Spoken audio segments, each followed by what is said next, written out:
Good morning mga ka-freshness! For today, dadaling ko kayo dito sa Tableau South Triangle para kumain ng masarap na food.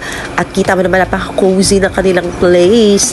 At ang daming food na pagpipilian dito sa kanilang menu.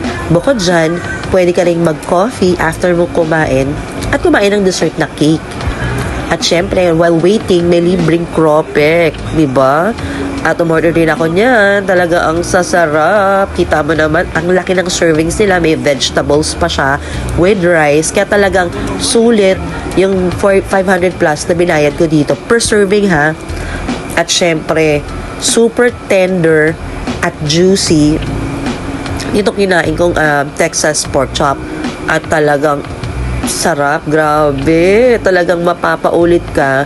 Bali dito namin sinelebrate yung graduation na pamangkin ko.